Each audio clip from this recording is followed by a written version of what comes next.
What is going on, y'all? My name is Gravely, and in today's video, I am going to be showing you guys the best Hunter PvP build inside of Destiny 2. Now, before we get into this build, I do want to say that this is my personal opinion, and you do not have to 100% agree with me. But I do honestly believe that anyone who uses this build can and will have success in the Crucible.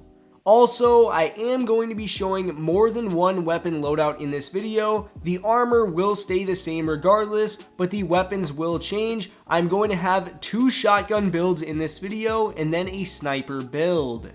So without further ado, let's just start this video by going over the Hunter subclasses that you are going to want to use in PvP. So first off, without a doubt in my mind, the Revenant Hunter is easily the strongest Hunter subclass in the game at the moment.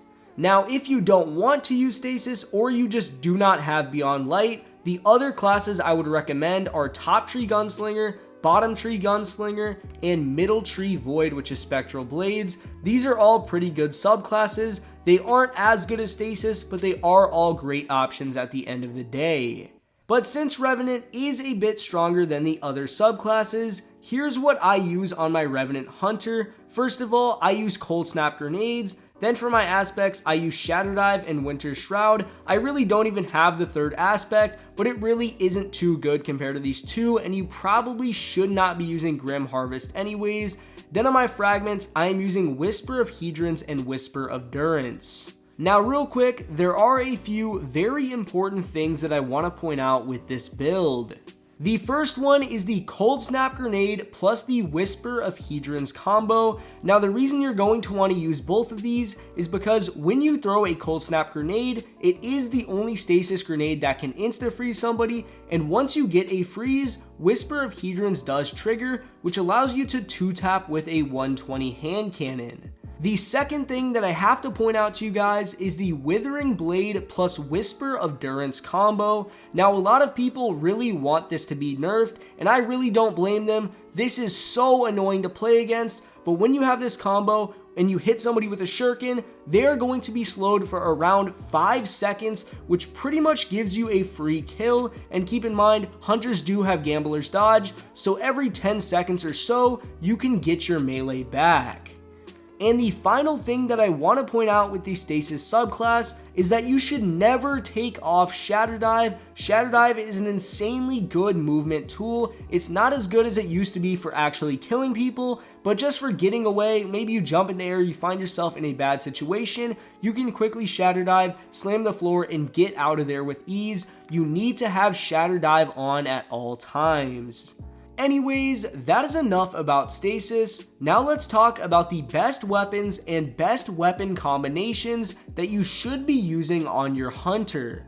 So the first loadout that I want to talk about is the Steady Hand Felwinter's Lie loadout. Now the Steady Hand is the most used primary in this game for PvP, and the Felwinter's Lie is the most used weapon overall, and it really isn't even close. I think it has double the usage rate that Steady Hand does, because Felwinter's Lie is just so much better than any other shotgun in this game.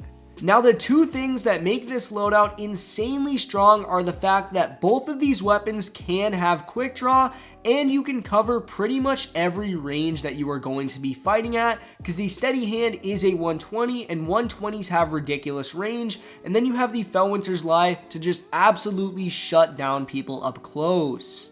And towards the end of this video, you guys will see that I did end up getting a We-Ran out of medals with the Steady Hand Felwinter's Lie loadout. Let me just say, there's a reason why these are the two most used weapons in PvP. The second loadout that I want to talk about is the Igneous Hammer and Chaperone loadout.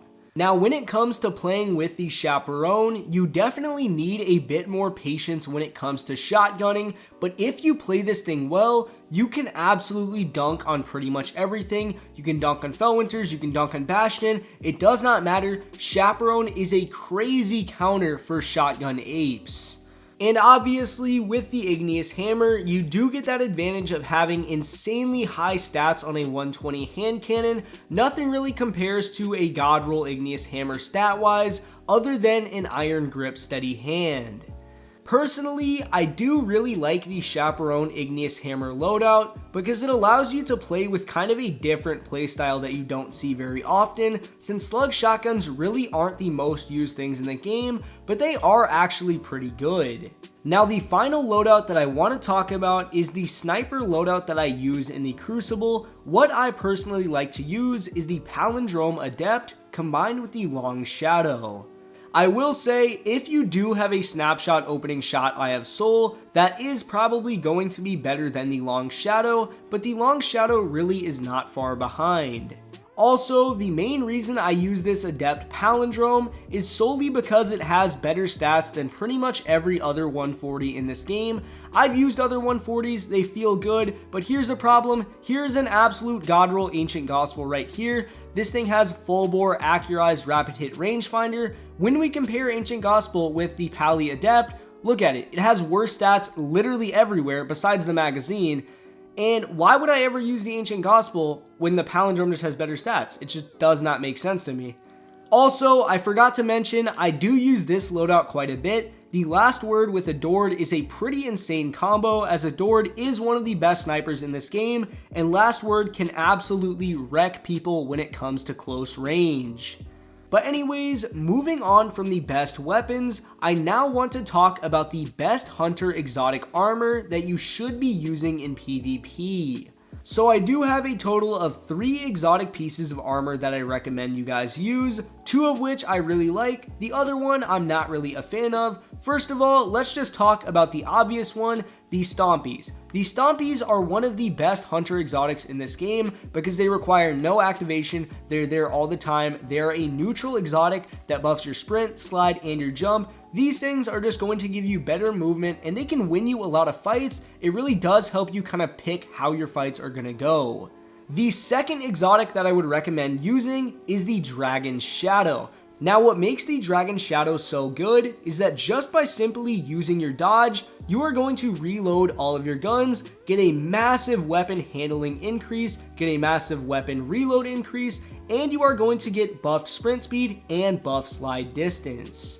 When you really think about it, the Dragon Shadow is extremely similar to the Stompies. The trade-off with the Dragon Shadow is obviously you don't get that increased jump height, but you do get to reload all of your guns with a dodge, so you can run both Gambler's and Marksman's dodge at the same time, and you get that massive handling increase. Now the final exotic that I would recommend using is going to be the Mask of Bakris. Personally, I really don't like the Mask of Bakris because I feel like it is just a tad bit too OP. Maybe if they nerfed it so it didn't work with the Winter Shroud aspect, because in my opinion, it really shouldn't, because the Mask of Bakris is considered a shift, not a dodge, so I really don't think it should slow you, but since it does, this thing is extremely overpowered. It is basically like a get out of jail free card, or in the case of teleporting behind somebody, it's basically just a free kill. But anyways, now that we have gone over pretty much everything that I wanted to cover in this video, here is some gameplay of me using this build.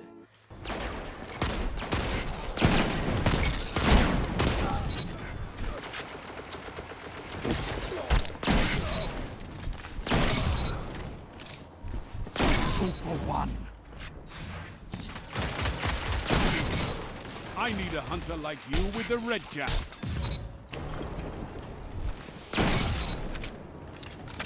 Zone C captured. Zone advantage is yours. Double down.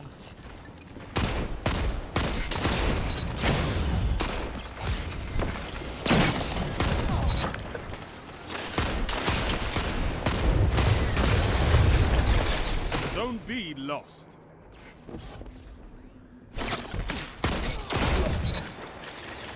Minutes remain. A strong start. Fight on. 2 for 1.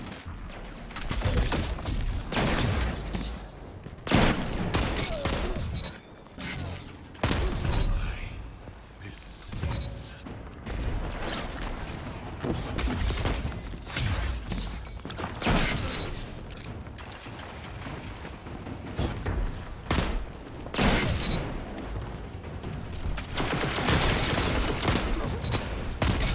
down.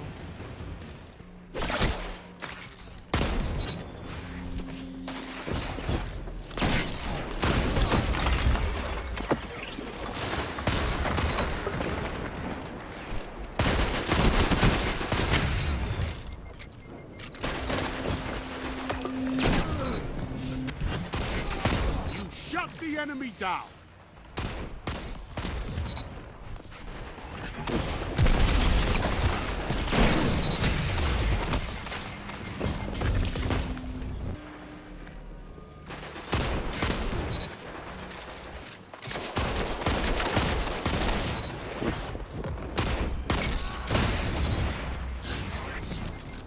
Your enemy is pushing for victory. Punish them for it.